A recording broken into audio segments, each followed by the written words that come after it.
Good afternoon, everyone, or maybe good morning. Um, I hope you can hear me well. I can. Perfect. Hello, Thank you Jorge. hello, Joseph. Hello, everyone. Sorry for this. We are running 1 minute late. I think it's not that bad. Thank you for joining us for this session of the Toolbox for the iProcureNet project. Um, Maybe before going through the detailed presentation of today's, I would like to give you a short introduction of the iProcureNet project for those of you who may not be aware of what we are doing here.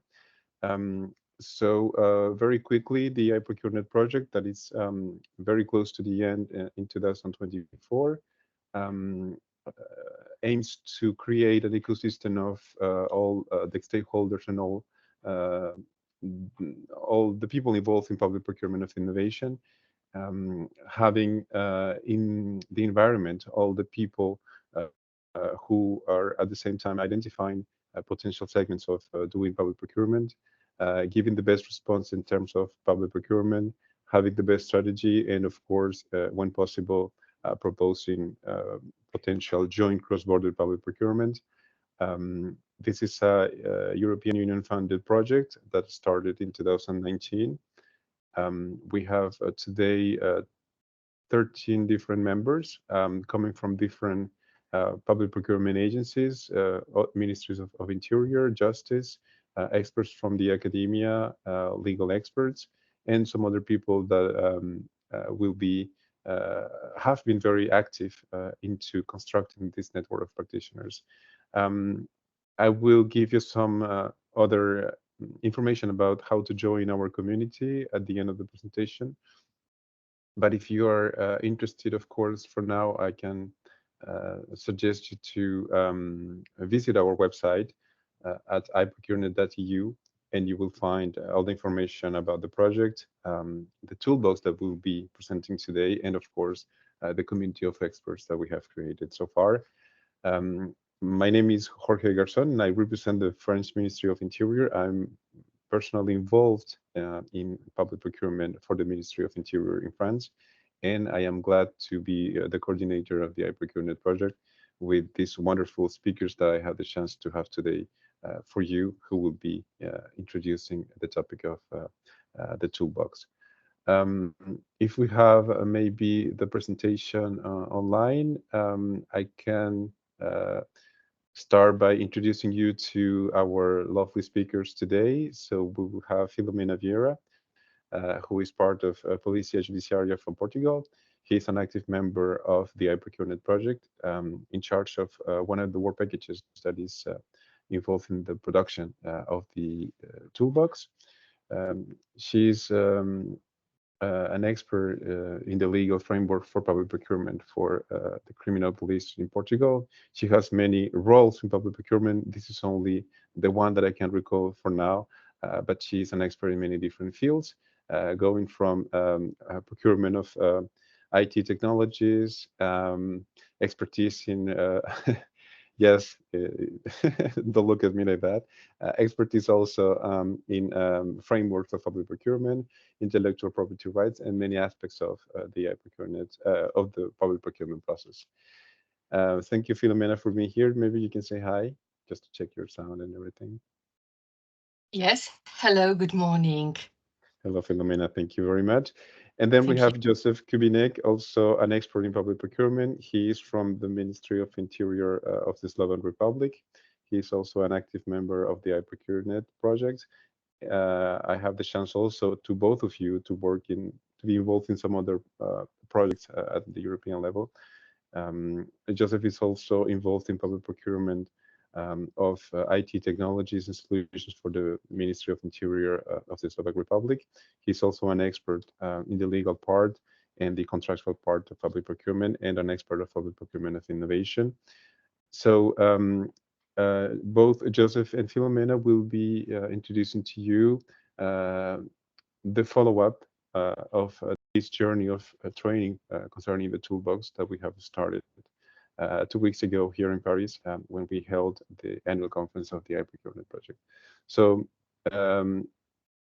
I don't know whether is it Philomena or Joseph who will be starting first, but I will let you guys the floor. And thank you again for being here with us.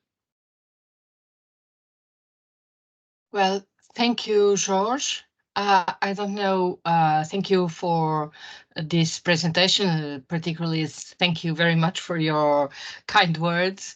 I don't know whether it is a problem of my screen, but I listen to you, but I don't see you. I don't know if this affects other participants or if it is just me. Anyway, I hope everyone has no problems to see the screen. Well, first of all, thank you so much for joining us today. The idea, the purpose of this presentation today is to familiarize the participants with the last version, the last release of the iProcureNet Toolbox, which is a release, one of the main releases of the iProcureNet project that, as George just said, is coming to the end in the end of this month. If you agree, we decided to share our screens to make more easy for you to follow. So please let me know if Yes, you from can my side, I can see. see it perfectly and Yes, well. it's fine. Yeah. Okay, I know that in the chat, if you want to follow by yourselves, you have now the link also for the iProcureNet toolbox. So if the participants prefer to follow by themselves also, then you have the link to do it.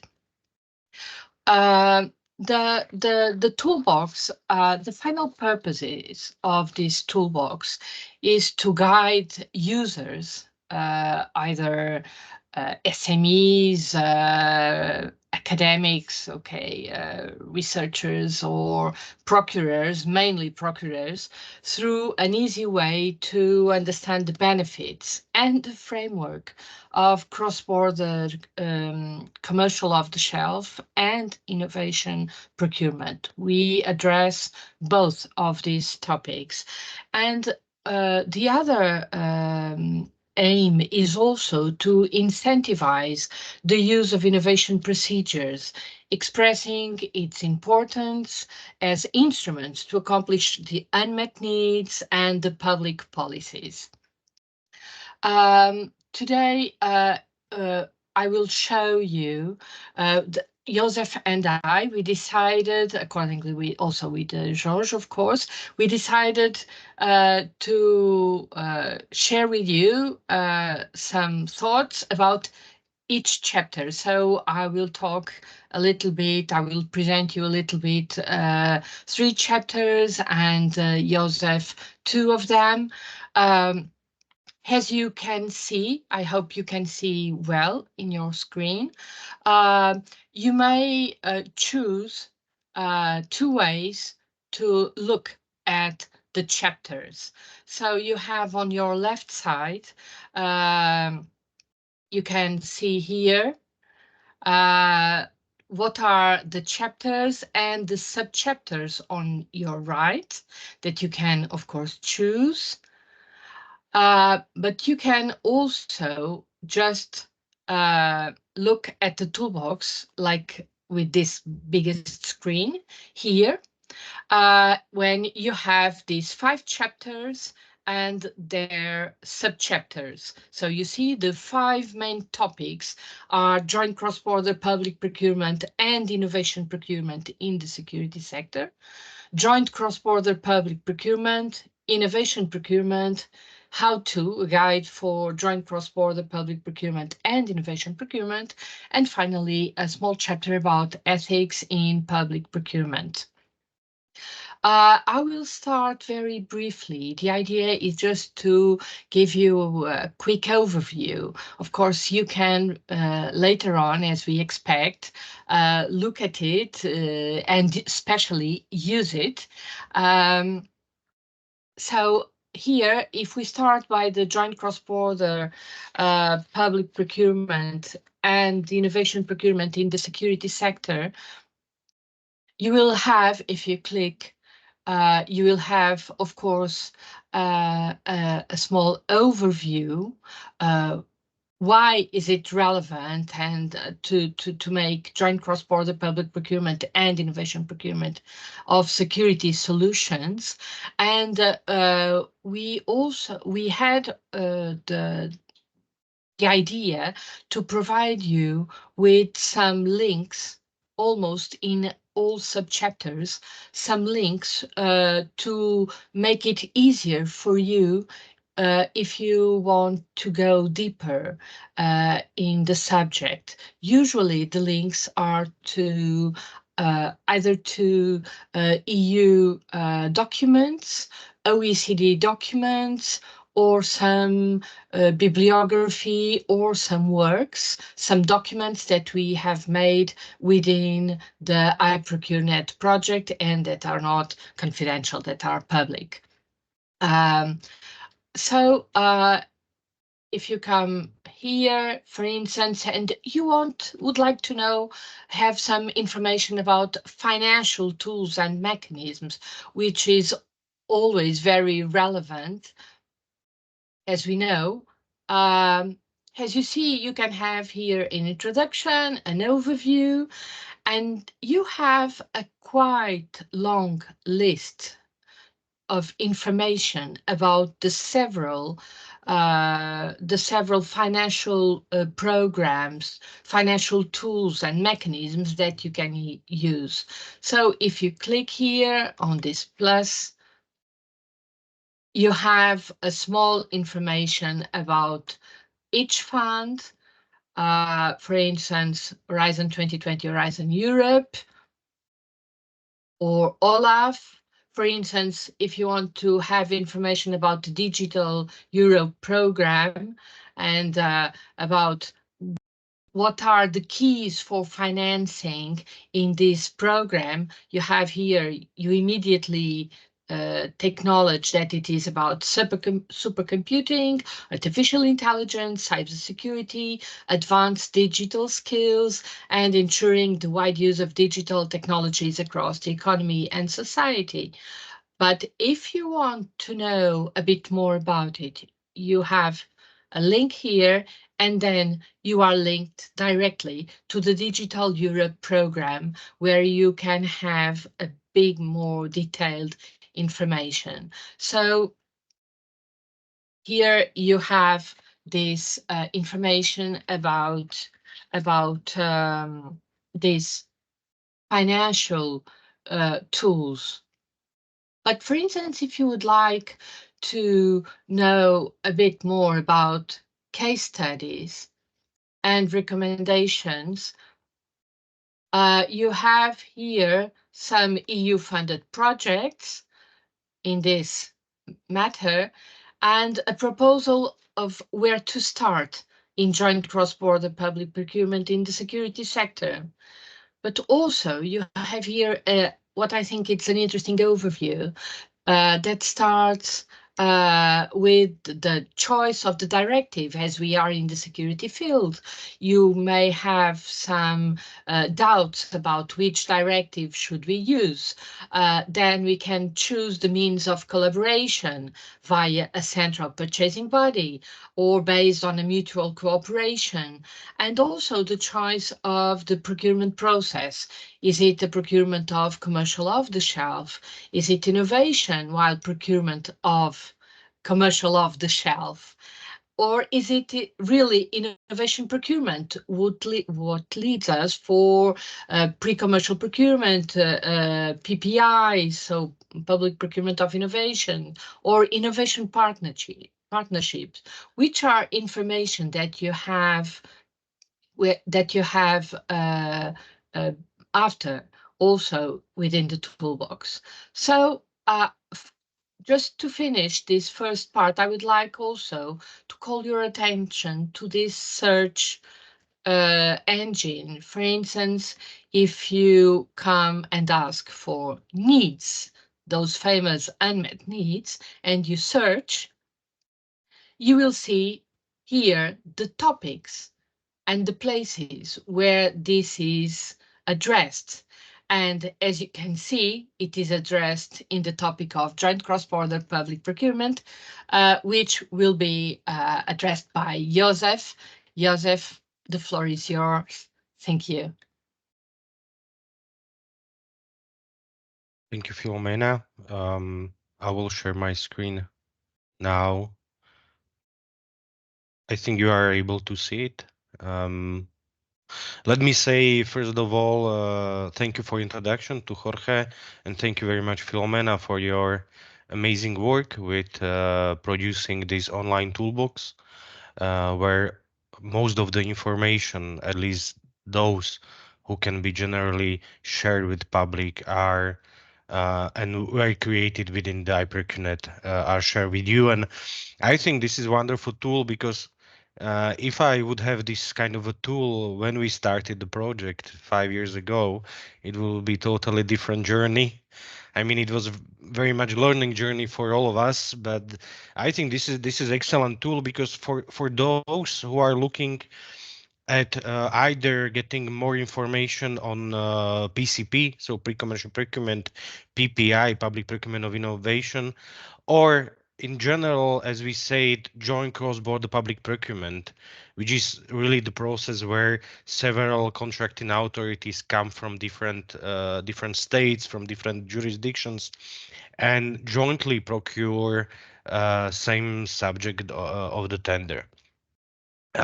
If we look more deep on issue of joint cross-border public procurement, we click here on second chapter, and what we have here, we can go through it. What does it mean, joint cross-border public procurement in practice? Here you can see some of the knowledge we collected, analyzed, and then share with you through this online toolbox. iProcureNet survey, it was the first or one of the tools how we collected information about the joint cross-border public procurement. So again, either examples of pre-commercial procurement or joint cross-border public procurement tenders that were done according to the European Directive on Public Procurement. What is important to mention is that the PCP as itself is exempted from the directives on public procurement, whereas if we talk about joint cross-border public procurement, we mostly talk about the tenders that are done according to a law of a given state, so the state of the lead buyer who leads the consortium of public buyers. And to collect feedbacks on different examples of joint cross-border public procurement, we decided to collect this through the iProcureNet surveys. We did 3 rounds of these iProcureNet surveys where we asked the participants to share with us their feedback on joint cross-border public procurement. So if they can share the examples. So here under this section, you can find the results of these iProcureNet surveys. So you see here are the results of the first round that was done in 2019 and 2020. If you go down, you will find examples of joint cross-border public procurement tenders that participants to the survey share with us. So again, here are the hyperlinks. So if you click on them, then you will go directly to their web page. In January 2022, we opened the second survey. Again, we asked very similar questions that we're focusing on sharing with us.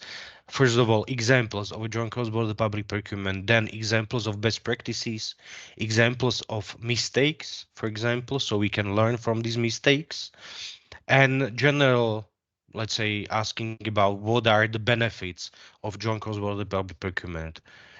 So if you are interested in some of this information, you are again welcome to look at it.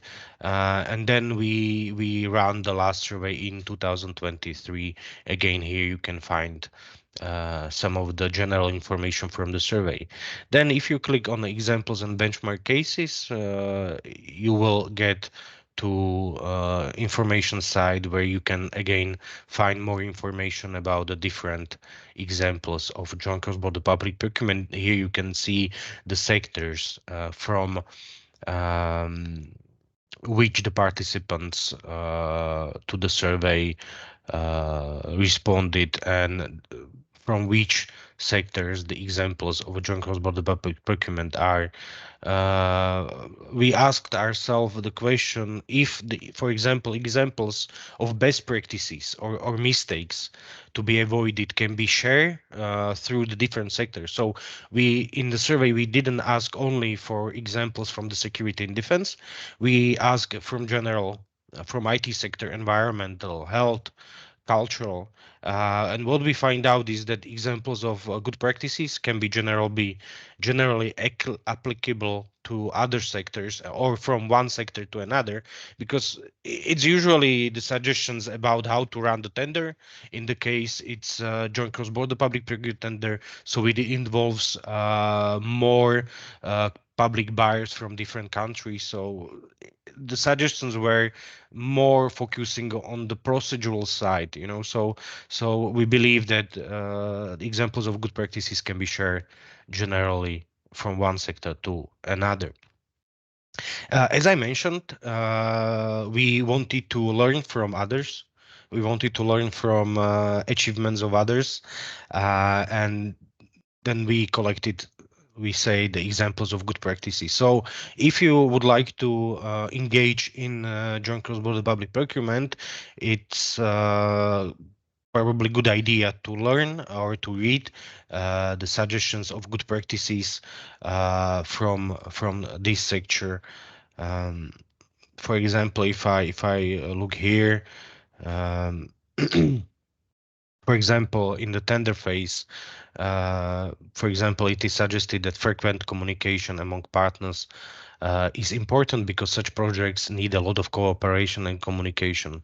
Again, if you have public buyers from different states, there can be language, cultural issues, and generally in not only in a tender phase, but also in a preparatory phase, it's very important on a regular basis to communicate uh, the project.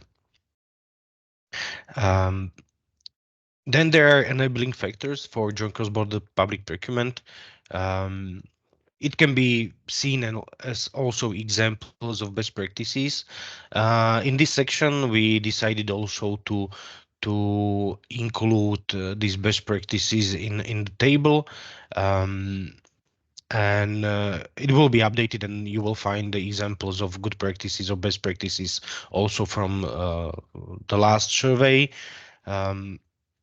And as mentioned, also challenging issues, because what is important to mention is that joint cross-border public procurement itself is a complicated process. That's why you need to involve your senior management. You have to have support from the senior management, from the politicians even, and it is suggested really to have their support in the case that, for example, the first trial for a round, you find there are some problems or even some of the mistakes. When we asked the responders what were the most challenging issues, one of the most communicated answer was that the legal obstacles coming from the different legislation in stakeholder countries. We confirmed that for in several occasions this was mentioned as most complicated issue when it comes to legal obstacles. I believe that our colleague Marianne Simovart from University of Tartu published several articles also on this issue, so it might be included in the final version also of the iProcureNet toolbox. Okay, Filomena, I leave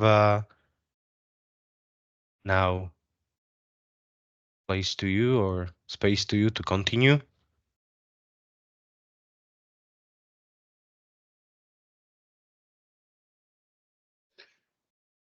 Just in the Okay, meantime, thank you. Filomena, Oh, if you allow sorry. me just very quickly to make a Yes, of reminder course. to all the participants, if you ever have any questions, please feel free to ask them using the chat function of the Teams, or otherwise you can, of course, address the questions at the end of the sessions.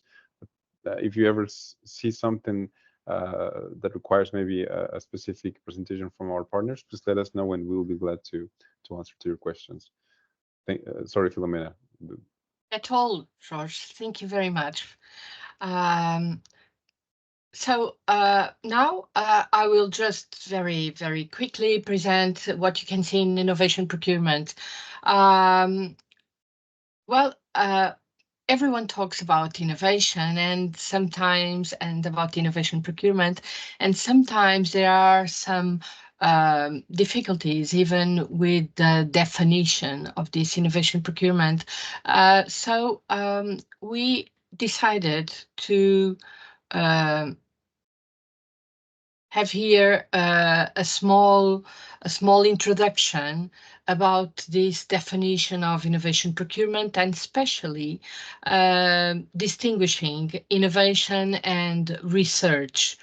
So innovation procurement as an undertaking a procurement procedure in a way that stimulates the supply chain, so to invest in developing better and in more innovative goods and services to meet the unmet needs of a public body. So this is, we thought this would be relevant, and also to distinguish the buying the process of innovation and buying the outcomes of innovation. So these are some food for thought when you address this topic.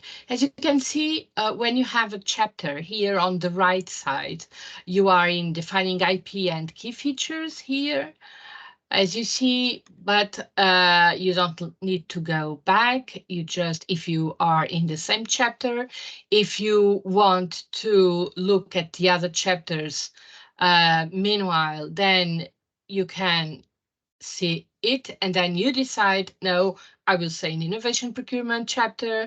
So, but I would like to know a bit more about methods and tools overview. And of course we click.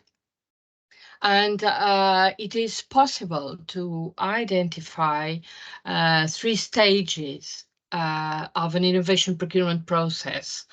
You have preparation, market engagement, and the pro-innovation tendering. And this topic, this methodology, the idea was to call the attention to the preparation and market engagement phases. So here in the preparation, you have to identify the unmet need, identify and consult stakeholders, set up a project team, define requirements in outcome terms, and then go for the market engagement, as Joseph also talked about, as it was, well, very, very well done by work package 4 that Joseph has led. So you must do open market consultations, analysis of responses, and the market engagement report. When we are talking about pro-innovation tendering, for instance, we wanted to highlight that of course, there are several ways to stimulate innovation, but it is also important to choose innovation-friendly processes and procedures, because sometimes what we think is that it is difficult.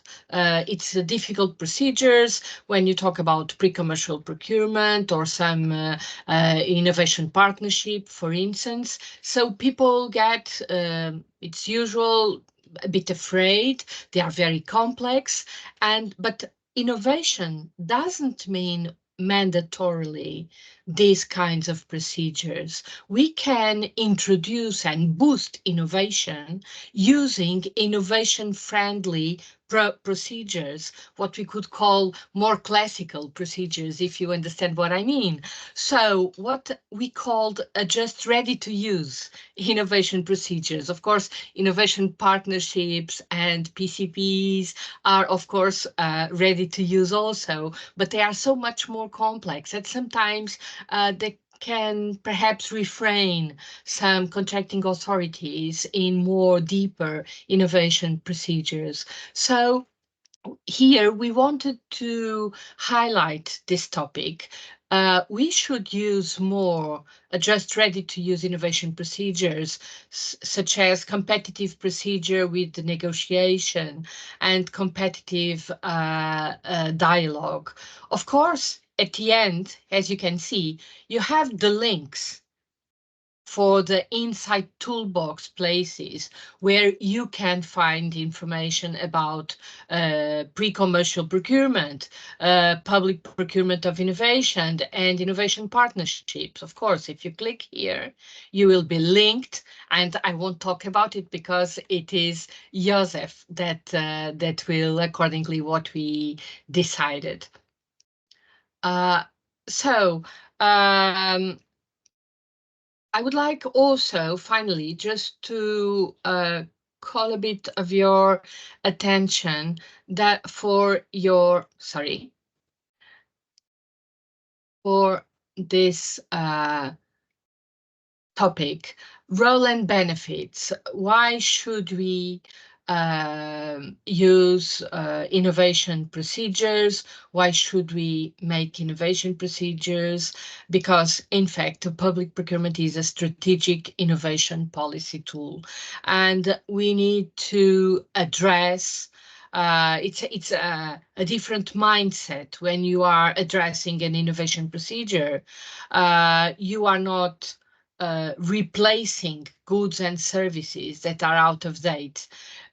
You want a solution to address an unmet need. And for that, you need to understand and to know very well what are your unmet needs in order to explain in the procedure, in the tender, what are the outcomes of the solution that you want to provide.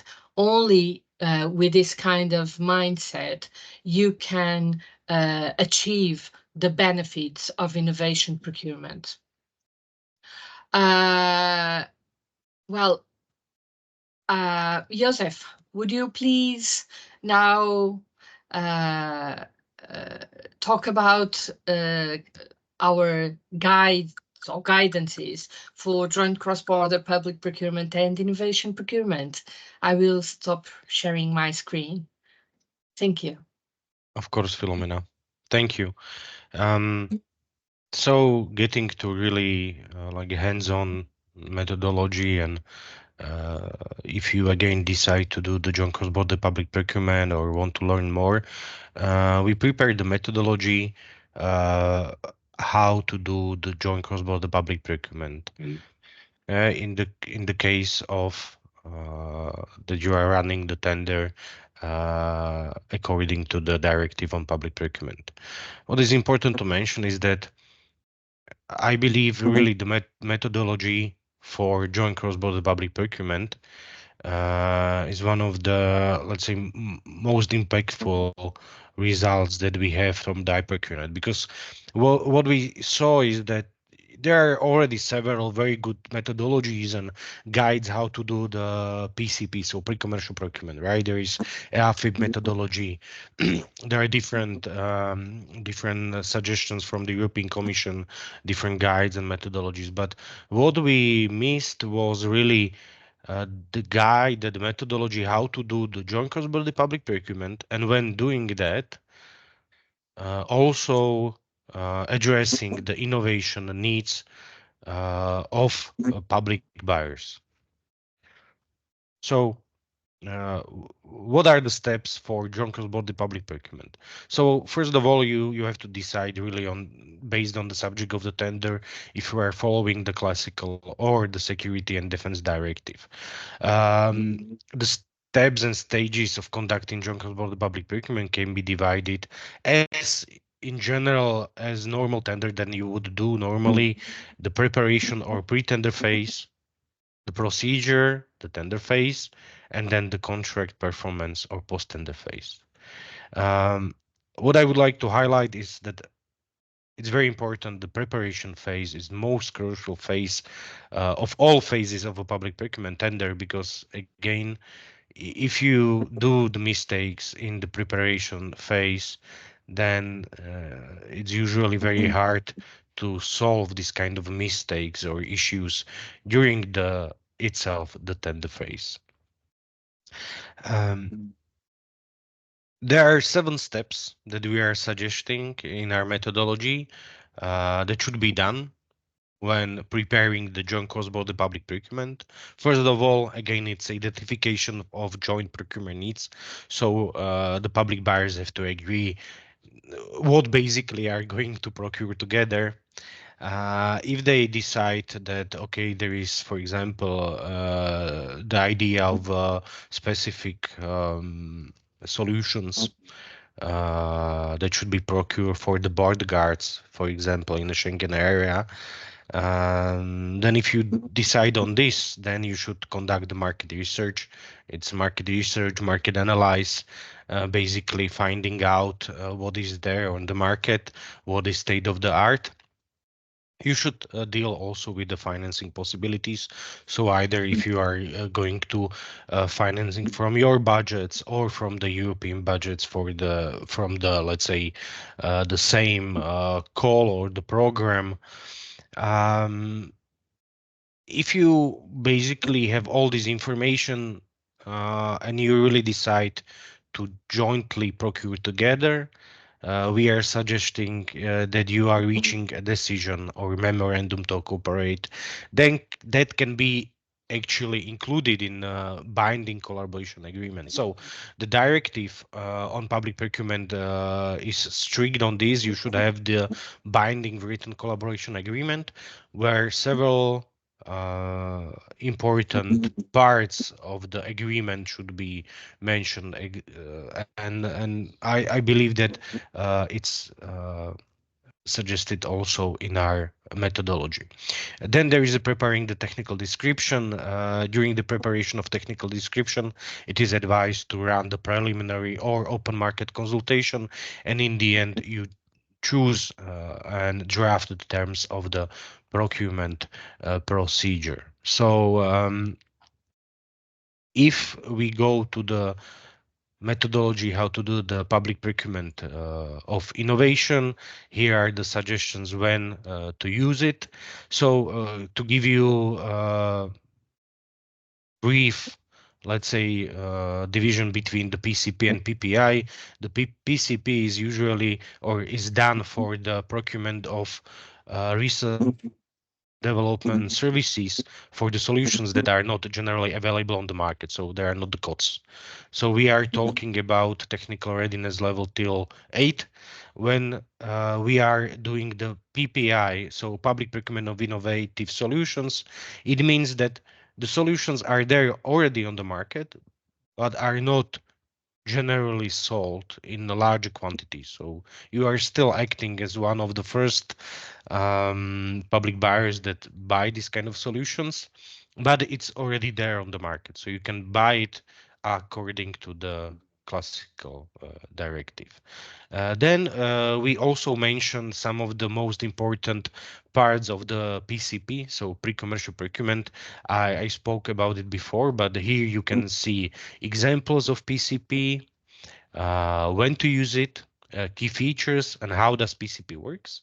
Here, very important for you, for some of you that have the experience with PCP, you probably know this graph. you know. So the first three phases are the phases of pre-commercial procurement.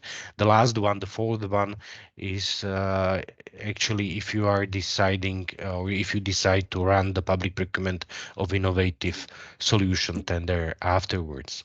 We prepare for you also some of the major steps of the PCP. So again, you have the preparation, drafting the documents, but then the conducting the PCP process is very specific in that you have in most cases three phases as described here in this graph. In the first phase, you start with the largest number of suppliers, starting from the solutions of TRL 3 to 4, let's say. So we can call it also the solution exploration. The providers to the tender offers solution design and verify the feasibility of their solution approach. Then you go to the phase two. In a phase two goes, for example, the most successful three of the suppliers, where they are responsible for developing the prototype. And then in the last third phase, you end up with at least two of the suppliers, and on their side, it's an original development of first limited set of products or solutions, and then you, as the consortium, are responsible for field test of these solutions. What is important to mention is that during the PCP process, the IPR rights, intellectual property rights, stays with the providers of these solutions. Basically, this is the way how European Commission, in the case it is the PCP is funded from the, let's say, Horizon Euro program, is funding the research and development. But you can obviously do the PCP tenders also from your, let's say, state budget, as there are several examples from, let's say, Poland or Spain. Okay, I believe it's all from my side, and Filomena, back to you. Well, thank you, Joseph, very much. I was listening to you, and sorry, problem with my screen. I was listening to you, and I understand that we also would like to discuss the topics that are here, but unfortunately, we only have time to address one or two of it. Thank you very much for your presentation. I think it was very. It highlighted the basic, the most relevant aspects, but what we would like was procurers and SMEs also to use this toolbox. Finally, I just forgot, and I was listening to Joseph, and I would like to tell you that we also have a subchapter where opportunities for joint cross-border public procurement and innovation procurement in the security sector were addressed. There were some initial conclusions, but we have a revised list of segments for joint cross-border public procurement. This was a topic that was studied and discussed, addressed by the consortium. And then you have here that in this last phase of the project, after applying a revised methodology, it was obtained a candidate, what we can call a candidate segments for joint cross-border public procurement that come from artificial intelligence to drones, video protection, hypervision systems, and then you have here this topic, and I wouldn't like to close without calling your attention to it. Finally, it wouldn't be possible in 2024 to talk about public procurement without also speaking a bit about ethics in public procurement. So Of course, we have here just the main principles: probity, transparency, accountability. We all know them. Some examples of integrity, assessment factors, some information regarding the directive, about what it is, appropriate measures that are referred in the directive. And finally, we share with you quite an amount of bibliography and EU and OECD documents regarding ethics in public procurement.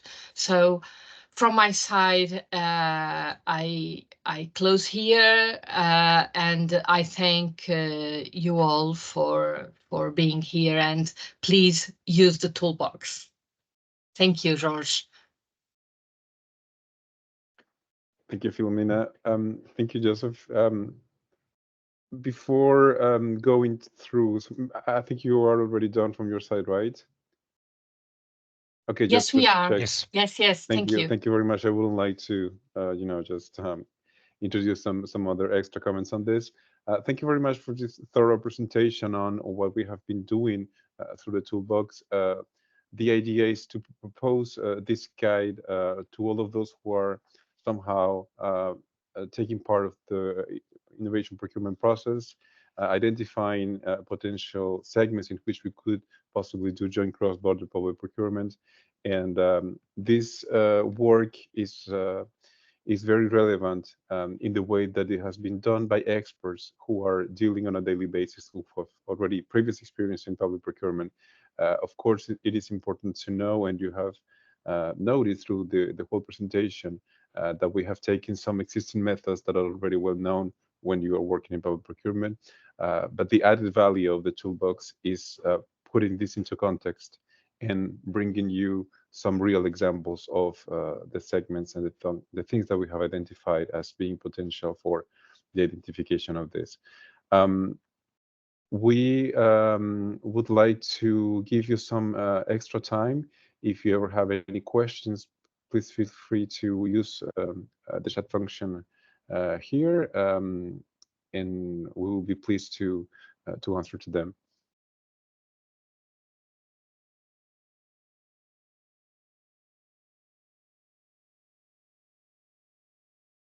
Well, maybe in the meantime, I was given some information, and some people here from the Ministry of Interior would like to know about the toolbox, whether it is connected to other European projects and other existing toolboxes, and how this kind of information will be available in our version of the toolbox. This is a question that was brought to me internally.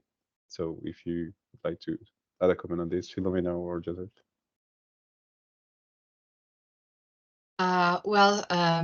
Thank you, George. For the moment, the toolbox is not directly linked to other projects, although I would like to highlight that we link within the toolbox, we have links to projects, not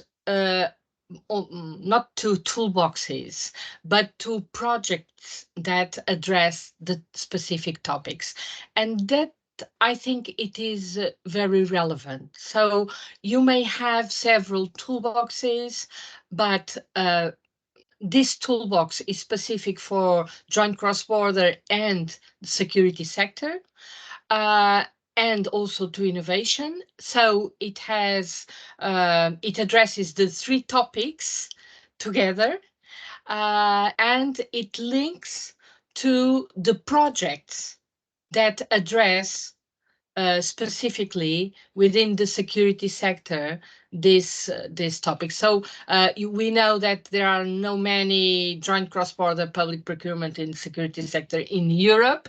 So and there is no specific toolbox for that. So what we try is always to link, and that is why also I wanted to highlight during my presentation that we wanted to allow people very quickly to go deeper.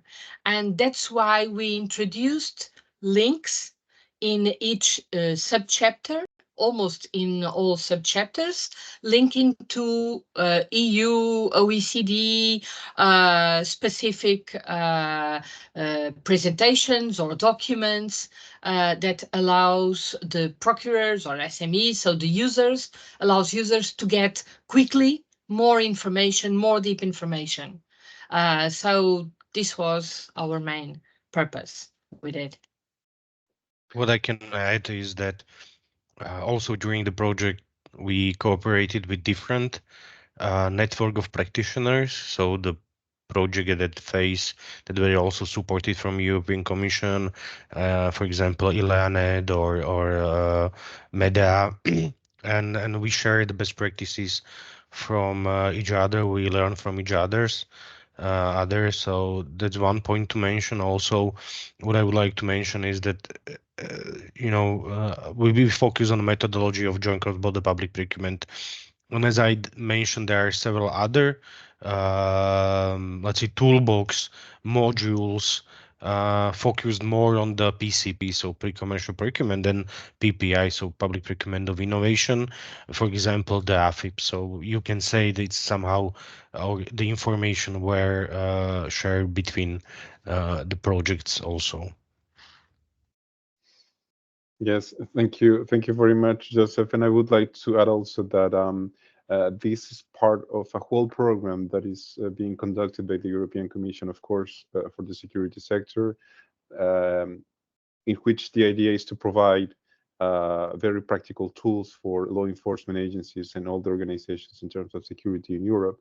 And I think, of course, not everyone is involved into public procurement process directly, but we have had the chance during this journey of being involved in some other technical identification of actual needs, together with operational um, officers who are working on the field, and the idea of the public procurer in this kind of exchanges is to provide the best tools to, at the end of the day, being able to sign a contract and place an order to have a response to what is required on the field.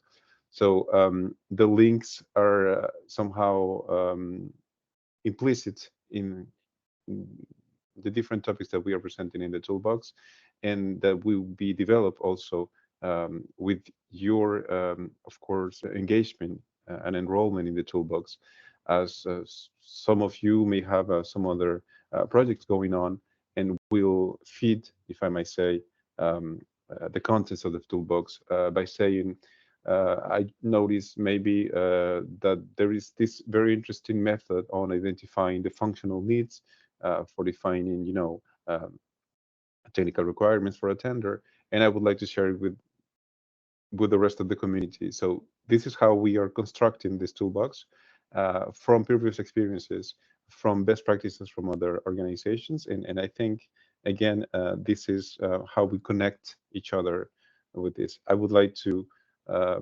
refer also to the kind invitation from Philomena to join the network and to join the toolbox and make the best use of it. Is free of charge for now. Is just please make sure you have the time to go through all the topics that are proposed and give us some feedback on how we can improve, if necessary, some of the contents that are proposed to you. Just to add another comment, the iProcureNet toolbox has also been involved in some other presentations in Europe, again for the tools that we can offer for the LEAs. So as Filomena was saying, there are some equivalents of toolboxes also for the security sector, for the health sector, etc.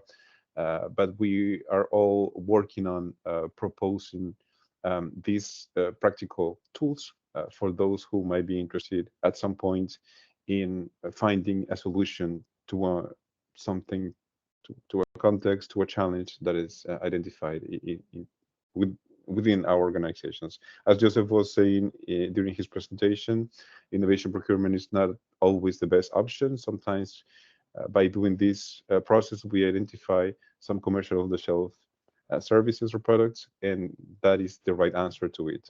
So the idea of having these kind of tools is to go exactly to the specific topic that is related to the process, and maybe if you are lucky, and I think you will be finding the right answer to your organization in terms of public procurement of innovation.